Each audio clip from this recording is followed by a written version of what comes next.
महाराष्ट्र से राज्यसभा सीट के लिए नामांकन में एनसीपी से राजेंद्र जैन ने नामांकन किया है। राष्ट्रवादी कांग्रेस पार्टी के कई नेता इस नामांकन में मौजूद रहे। तो महाराष्ट्र से राज्यसभा सीट के लिए एनसीपी से राजेंद्र जैन ने नामांकन किया और इस दौरान राष्ट्रवादी कांग्रेस पार्टी के कई नेता यहां मौजूद रहे।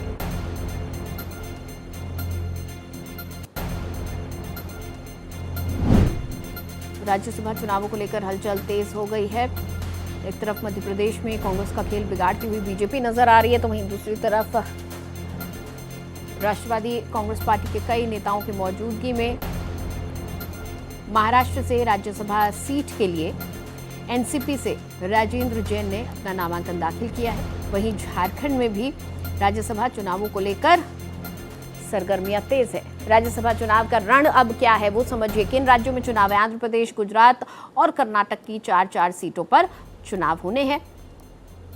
इसके साथ ही मध्य प्रदेश और राजस्थान की 3-3 सीट पर राज्यसभा का चुनाव होना है और झारखंड में 2 सीटें हैं जिसके लिए चुनाव होना है। मणिपुर, मेघालय, मिजोरम और अरुणाचल की 1-1 सीट है।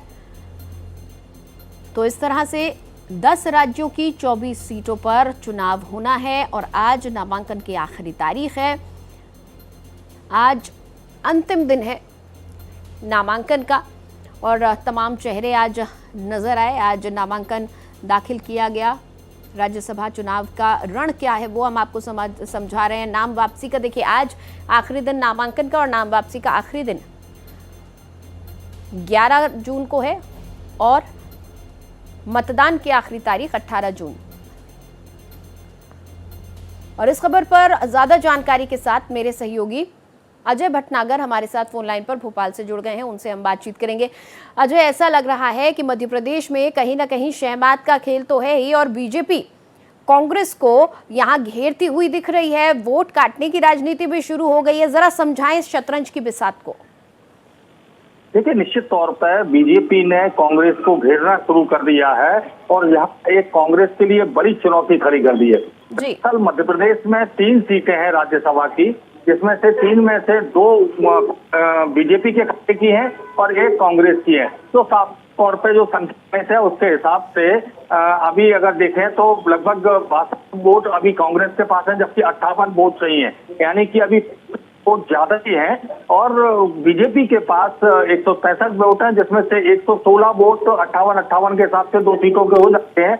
उसके बाद उनके 48 वोट बचते हैं और ऐसे में वोटों की जरूरत तो उनको रहेगी और 10 वोटों के लिए उन्होंने तीसरे उम्मीदवार को खड़ा किया है। तो ये बीजेपी कांग्रेस के लिए चुनौती खड़ी कर दी है एकजुटता को लेकर।